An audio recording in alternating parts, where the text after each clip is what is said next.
Start with the name of Allah, who is most merciful and most beneficent. Today we will discuss the exercise of active passive voice from your grammar and composition book, page number 168 and 167 of some books. Okay, so I will share the screen with you. Then we will discuss the actual page.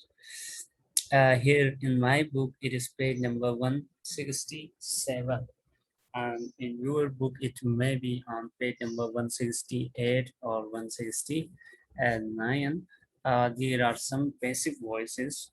We will have to change these passive active voices into passive voice. Okay. So the first statement is change the following sentences into passive voice. ठीक है, तो यहाँ ये जो sentences दिए गए हैं उस दिन वो स्ट्रक्चर के साथ मैंने डिस्कस किया था। कुछ एग्जांपल्स इससे ऊपर थी जो मैंने आपको एक पेज सेंड किया था। ठीक है, वो 10 या 12 एग्जांपल्स जो डिस्कस किए थे वो भी इसी पेज के ऊपर 167 पे मौजूद हैं। ठीक है, वो ऑलरेडी जो है बुक वाले ने किए हैं।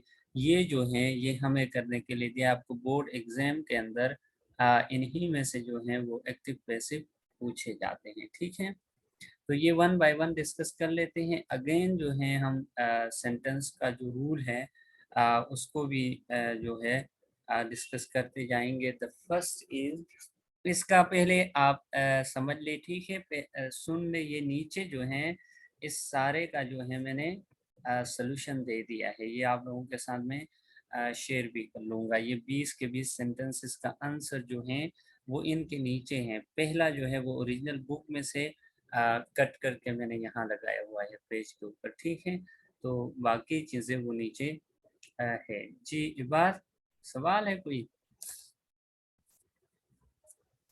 सर ये आपने कल भी एक्टिव पैसिव कराए थे, आज दोबारा एक्टिव पैसिव करेंगे? जी जी, कल वो और थे ना, कल जो ऑलरेडी किए हुए थे बुक वाले ने वो थे, वो स्ट्रक्चर समझने के लिए हमने उनको रिवाइज किया हुआ था। आज ये जो है ये बुक वाले ने किए नहीं है, ये जस्ट एक्सरसाइज दिया हुआ है, हमने खुद करना है। ठीक है, ये खुद करने वाला एक्सरसाइज है। तो अब फर्स्ट सेंटेंस जो है हमारे पास वो है शी लाइक्स एप्पल्स। ठीक है, तो शी लाइक्स एप्पल्स। पहले आपको जब भी पैसिव में कन्वर्ट करना हुआ या एक्टिव से पैसिव समझ लो या पैसिव से एक्टिव, जिसमें भी, तो टेंस को समझना सबसे इम्पोर्टेंट होता है। टेंस को समझे बगैर आप चेंज नहीं कर सकते।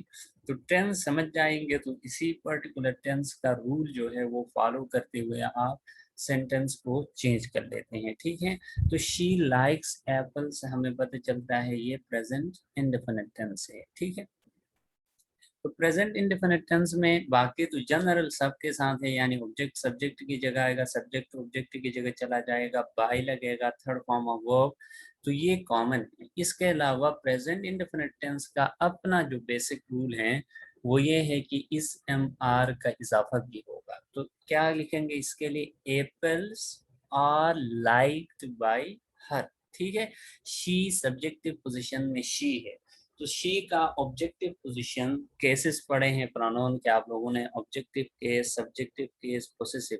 तो ऑब्जेक्टिव केस इसकी क्या है? हर है। ठीक है, ही का क्या है? हिम है। तो आप क्या कहेंगे? Apples are liked by her. ठीक है, तो ये मैंने यहाँ किए भी हैं, जब आपके साथ पीडीएफ में शेयर कर लूंगा तो ये आपको नजर आएगा। ये देखें यहाँ किया हुआ है। ठीक है, apples are liked by her. ठीक है, तो अब जस्ट यहाँ से देख लेते हैं, आप सुन लेंगे। The boy is climbing the wall. ठीक है, तो is am are plus I N G form of verb आना मतलब प्रेजेंट कंटिन्यूस टेंस से। ठीक है, तो प्रेजेंट कंटिन्यूस को चेंज करने के लिए पैसिव में उस दिन भी हमने कहा था is am are plus being plus third form of verb, being का इजाफा होता है। और ऑब्जेक्ट अब यहाँ पे क्या है? द वॉल है, तो द वॉल को स्टार्ट में लेके जाएंगे। The wall is being climbed by the boy. ठीक है, क्लाइम्ड CLIMBED। ठीक है, क्लाइम्ड बाय द बॉय। ठीक है, ये इसका ये बनेगा। इसी तरह थर्ड जो है, we did not hear a sound. Did not means past indefinite tense से हैं, तो पास्ट इंडेफिनिट टेंस में पैसिव में चेंज करने के लिए आपको पता है वॉज वर लगता है।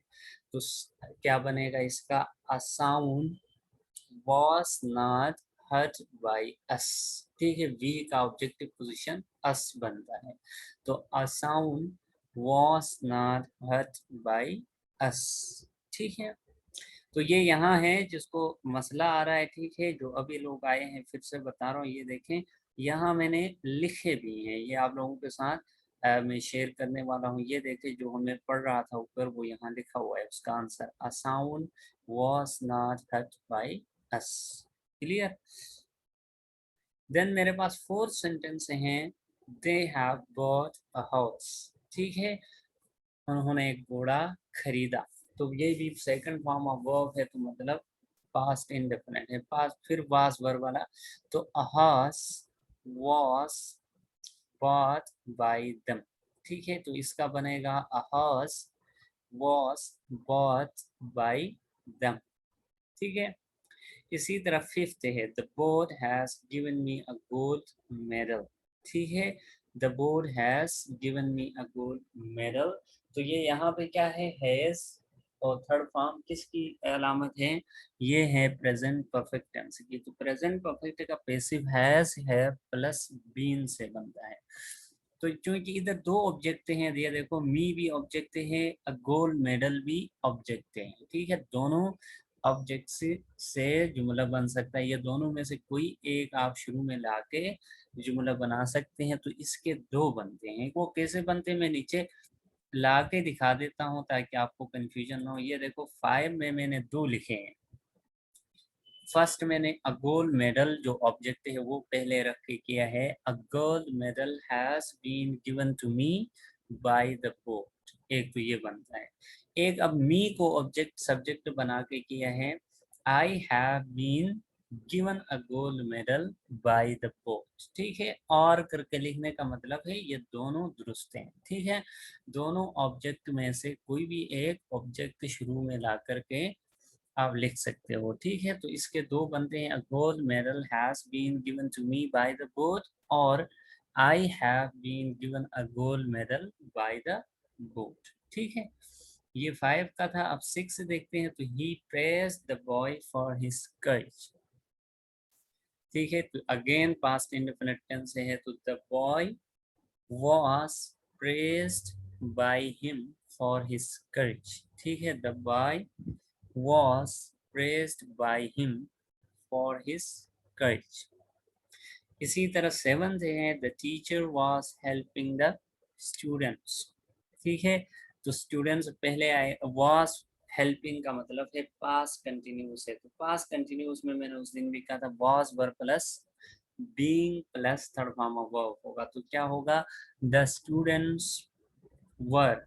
अब टीचर एक था तो वॉस लगा था, आप स्टूडेंट सामने लेके जा रहे हो तो वर लगाओगे। ठीक है, the students were being helped by the teacher. ठीक है, the students were being helped by the teacher. ठीक है, इसी तरह why were they beating the boy, again past continuous है, why were they beating the boy. ठीक है, तो ये वाई वेर व्हेन हाउ, ये डब्ल्यू एच जितने हैं उनको डब्ल्यू एस कहते हैं, व्हाट वेर व्हेन वाई, तो इनके साथ हाउ वैसे ही शामिल है, ये शुरू में ही रह जाते हैं। ठीक है, उनको अपनी जगह से हम नहीं लाते हैं, ये ऐसे ही रह जाते हैं। तो क्या बनेगा, the why were they beating the boy, तो इसका बनेगा why was the boy। अब पहले दे थे तो वर लगाया था, हम boy को ले आते हैं तो was, why was the boy being beaten by them। ठीक है, why was the boy being beaten by them। Clear.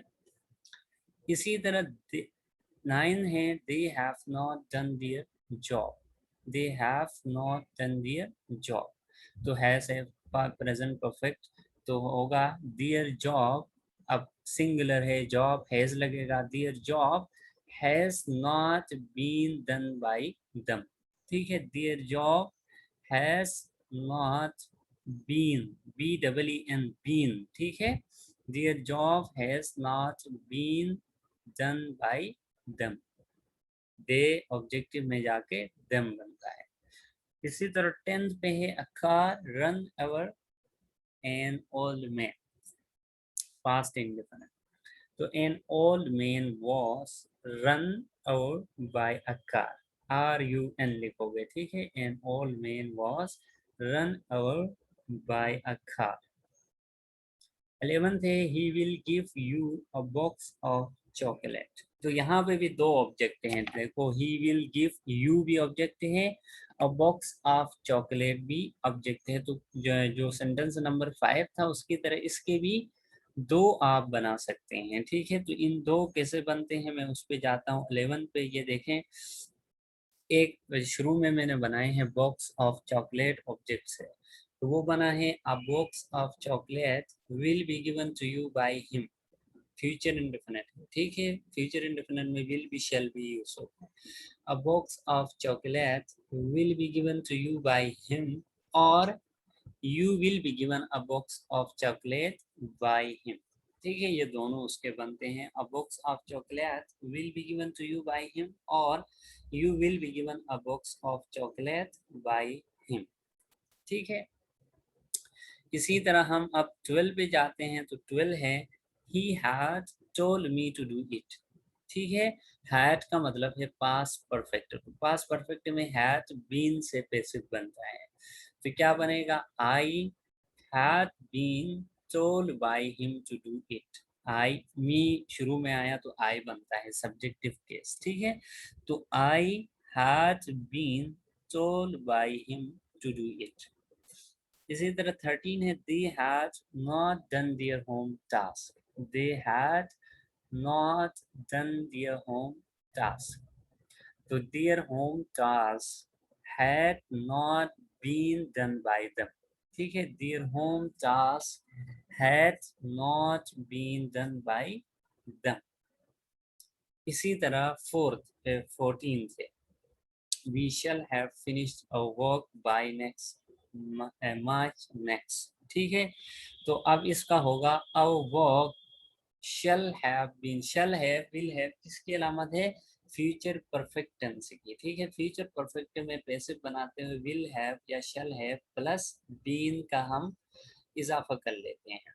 तो our work, ठीक है, will have been finished by us by March next, ठीक है। अगेन बताता हूँ our work will have been finished by us, we यानी us बना, finished by us by March next, clear।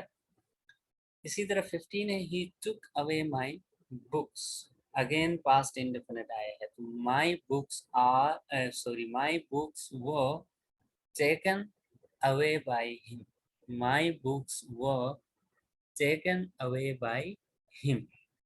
इसी तरह 16 बनेगा the sudden noise frightened the child, the sudden noise frightened the child। तो इसका बनेगा the child was frightened by the sudden noise, the child was frightened by the sudden noise, ठीक है।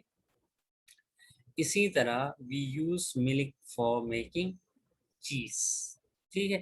तो ये फॉर इन एट जो preposition के बाद ऑब्जेक्ट आता है ना वो अपनी जगह रह जाता है, ठीक है। इससे आगे ये सेंटेंस जिस डायरेक्ट ऑब्जेक्ट से हमने करना, तो milk is used by us for making चीज, तो फॉर मेकिंग चीज अपनी जगह ही रहा, देखो मिल्क इज यूज, इज क्यों लगाया क्योंकि ये प्रेजेंट इंडेफिनिट टेंस आया हुआ है। Again use first form verb आने का मतलब होता है प्रेजेंट इंडेफिनिट टेंस से है, ठीक है।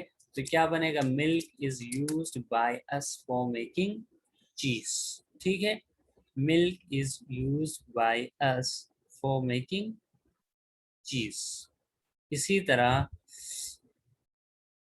आगे चलते हैं, तो why is he mending the chair, ठीक है। प्रेजेंट कंटिन्यूस टेंस आया तो YWS से मैंने कहा था अपनी जगह रहेंगे, तो Y अपनी जगह as it is. Why is the chair being mended by him? Why is the chair being mended by him? इसी तरह 19 है, the doctor asked her to stay in bed. ठीक है, तो अब हर जो है वो आएगा टू सिटे इन बेड, तो अपनी जगह रहेगा, प्रपोजिशन के बाद है फ्रेज है वो सारा। तो she was asked by the doctor to stay in bed. ठीक है, she was asked by the doctor to stay in bed.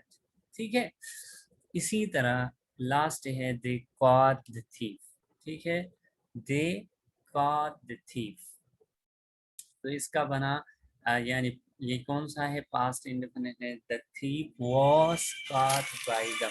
ठीक है, the thief was caught by them, excuse me. तो दे कॉट द थीफ का बनेगा, the thief was caught by them. तो ये सारे जो 20 सेंटेंसेस थे ये मैंने आप लोगों के साथ डिस्कस किए, ये सारे मैंने यहाँ लिखे भी हैं। ठीक है, ये देखें, apples are liked by her, the wall is being climbed by the boy. ठीक है, a sound was not heard by us. इसी तरह ये 20 तक जो हैं यहाँ लिखे हुए हैं। ठीक है, तो ये मैं PDF आज आप लोगों के साथ में शेयर कर लेता हूँ। ठीक है, ये अभी अपनी कॉपीज पे एज इट इज, आप ऐसे नहीं लिखेंगे, आप इस तरह लिखेंगे जैसे अब ये लिखा आपने क्वेश्चन वन डाल के, शी लाइक्स एप्पल्स, इसके नीचे ही आप क्या कर लेंगे, apples are liked by her, क्योंकि आपको ये रिदम अच्छा होगा। ठीक है, याद करने के लिए भी सही लगेगा।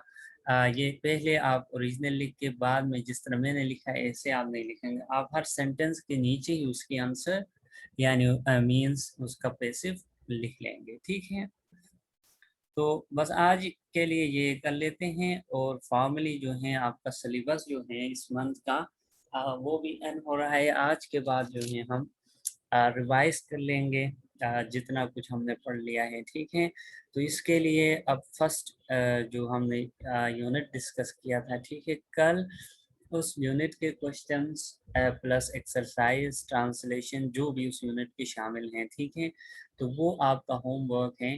उस पे जो है आप लोगों से मैं पूछ भी लूँगा, और उसको थोड़ा बहुत जो कन्फ्यूजन्स होंगे, ठीक है, तो वो कन्फ्यूजन्स अपने समझने की चीज़ें भी आप लेके आ जाएंगे। ठीक है, आप याद कर लें, उसमें याद करने में अगर कोई चीज़ आपको समझ नहीं आ रहा है, ग्रामेटिकल पॉइंट ऑफ व्यू से या ट्रांसलेशन से, जिस भी तरह से, ठीक है, तो वो आप डिस्कस भी कर सकते हैं। इसका यानी रिवीजन का सिर्फ ये नहीं मतलब है कि मैं आप लोगों से पूछ लूँ या सिर्फ रिवाइज करवा लूँ या टेस्ट ले लूँ, तो वो जो है आप लोगों से मैं पूछ भी लूँगा, साथ में ये है आपको जो कन्फ्यूजन से हैं वो समझा भी दूँगा। तो कल का हमारा टॉपिक आप नोट कर लेंगे, जो लोग इधर हैं मौजूद, तो उनका फर्स्ट यूनिट है। ठीक है, फर्स्ट यूनिट जो है आप रिवाइज करके आएंगे। उसमें से हो सकता है मैं किसी पैराग्राफ की ट्रांसलेशन आपसे पूछ लूँ, या कोई क्वेश्चन आपसे पूछूंगा, या वोकेबुलरी या कोई ग्रामेटिकल एक्सरसाइज, तो वो आप कर लेंगे। ठीक है, इसी तरह ये 10 तक जब आप हम रिवाइज करके कंप्लीट कर लेंगे, तो फिर आप लोगों का जो है वो मंथली टेस्ट होना है स्कूल में ही। स्कूल ओपन होंगे 7 के बाद इंशाल्लाह, तो 10 से फिर पेपर होगा, तो आप लोगों के लिए आसानी होगी। ठीक है, तो अब कोई आप लोगों को क्वेश्चन है तो आप हैंड रेस करके क्वेश्चन पूछ सकते हो। जी कासिम, आपने हैंड रेस किया हुआ है। सर ये वाले एक्टिव पैसिव वॉइस आपने पहले एक दफा दिए थे, ये कर लिए थे, तो अब ये दोबारा करने हैं कॉपी पे? नहीं, मैंने पहले नहीं दिए बच्चे, ये पहले शायद आप लोगों ने 8th में किया है। सर एक मिनट वीडियो ऑन करें, मैं आपको चेक करवाता हूँ। नहीं, वो मैं समझ गया जो आप कह रहे हो ना, वो मैंने पैसिव एक्टिव आप लोगों को समझाया था, बुक से ना एक्सरसाइज नहीं करवाया था। ये एक्सरसाइज की हेडिंग देख के ना ये आप लिख लेंगे। तो सर मैंने वो एक्सरसाइज कर ली थी कॉपी पे। अच्छा, वो भी आपने कर लिया, तो बस गुड। बहुत अच्छी बात है। फिर आप दोबारा नहीं कर लेंगे। ज़्यादातर बच्चों ने मैंने पीडीएफ का स्ट्रक्चर वगैरह दिया था ना, खुद से एग्जाम्पल से दिए थे, वो किए हैं। तो इनके लिए फिर कह रहा हूँ दोबारा से लिख लें। तो आपने एक्सरसाइज भी उसी टाइम लिख लिया है, तो बहुत अच्छी बात है, वेरी गुड। फिर आप नहीं लिखेंगे, ठीक है। आप सिर्फ फर्स्ट यूनिट जो है वो रिवाइज कर ले फिर। ओके सर, ये चेक करवा दूँ आपको? कौन सा?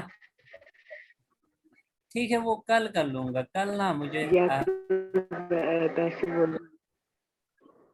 जी जी जी, वो कल मैं देख लूँगा कल, ठीक है। दिखाए दिखाए।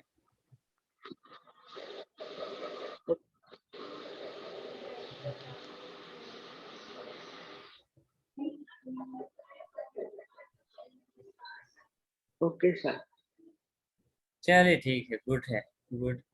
जी, किसी बच्चे को और किसी बच्चे को सवाल हो, आप लीव ना करें, ठीक है। जब तक मैं अटेंडेंस ना लूँ, आप लोग लीव करके चले जाते हैं तो फिर अटेंडेंस नहीं लगती है। अटेंडेंस लेने के बाद में जब आपसे कह दूंगा तो तब आप लोग लीव कर दें। बाकी लोग भी, इनको भी कहो जो आपके कॉन्टेक्ट्स में हैं, तो वो लोग आ जाएं। कोई नहीं आते हैं, अभी रिवीजन में भी नहीं आएंगे तो फिर मसला बनेगा उनके लिए, जब आके स्कूल में पेपर देना होगा। तो जिन जिन के साथ, दोस्तों के साथ आपकी फेसबुक के थ्रू या व्हाट्सएप के थ्रू, जिसके थ्रू बात हो रही है, उनसे कहे कि सर ने कहा है आप लोग फिर आ जाएं। नहीं आएंगे तो यहाँ से नंबर 8 नहीं होगा उनका। यहाँ मैं कल से जो टेस्ट लूँगा वो मैं इधर रख के लेता हूँ, क्या नाम है। बेशक टेस्ट दे दे आके, गलत सही का नहीं मुराद है, ठीक है। अगर कोई सवाल मैं पूछ लूँ कल आप लोगों से, अगर किसी बच्चे ने सवाल गलत किए हैं, तो इसका ये मतलब नहीं उसका नंबर कटेगा। कम से कम ये जूम में आना, प्रेजेंट करने का नंबर फिर भी मिलेगा। जो बिल्कुल नहीं आ रहा हो बगैर किसी वजह के, एक दो बच्चे ऐसे हैं जिनको कोई प्रॉब्लम है, तो बहुत सारे ऐसे हैं जो बगैर किसी वजह के वैसे नहीं आते हैं। तो इनके लिए फिर ये पैगाम इनसे अगर राबता है तो मेरा दे दो, कहो फिर आप लोगों का नंबर जो है कटेगा, 5 नंबर। जी कासिम।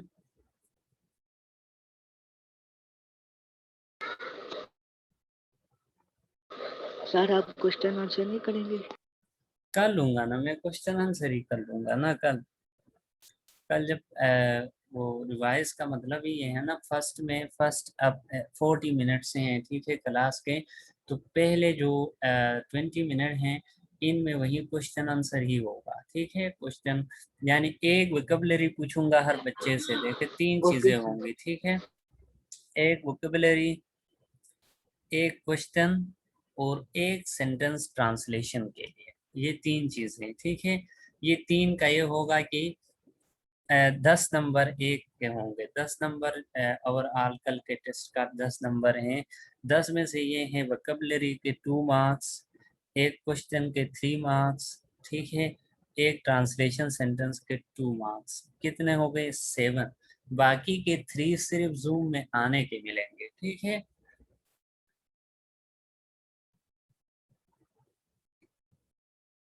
जी।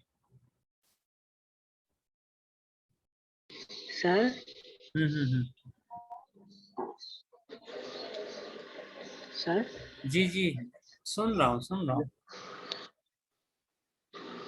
सर अब अगर जो आप पहले 30 मिनट में जो लेंगे क्लास, तो उसमें से जो बच्चे रह जाएंगे जिनसे नहीं सुना जाएगा, तो उनका क्या होगा? तो जो इधर हैं बाद में आए हैं, या वो तो लास्ट में फिर भी पूछ लूंगा ना उनसे। जो आए ही नहीं है तो उनका तो फिर सीधे से जरूर लगेगा ना। जो आगे अगर प्रेजेंट करता है, गलत भी करता है, ठीक है, या नहीं भी उसको याद है, तो कम से कम ये है कि 3 मार्क्स, 3-4 मार्क्स जो है सिर्फ जूम पे आने के तो लग जाएंगे, ठीक है। और एक बिल्कुल आए ही नहीं है क्लास के अंदर, तो वो तो सिर्फ वो अवार्ड लिस्ट में सिर्फ जो आप लोगों के नाम जिस तरह सामने आ रहे हैं मेरे, तो वो नाम से देख के टेस्ट लेके उसके नाम के ऊपर नंबर लगेगा ना। कुछ भी अगर वो गलत भी करेगा, 4, 3, 4 फिर भी लगेंगे। लेकिन जो बिल्कुल नहीं आए उनका तो सीधे से 0 लग जाएगा ना, और क्या होगा।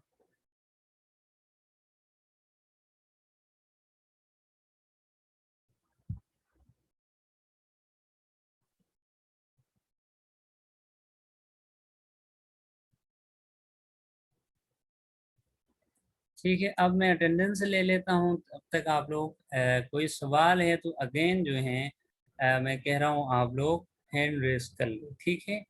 तो फिर मैं आपको आंसर कर लूँगा, अदरवाइज जो है अटेंडेंस के बाद हम स्टॉप कर देंगे, ठीक है।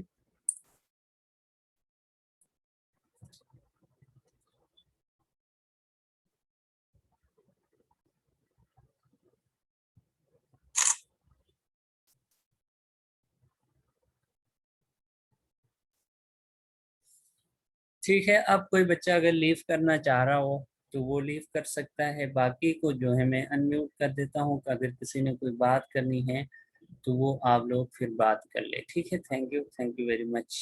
अल्लाह हाफिज़।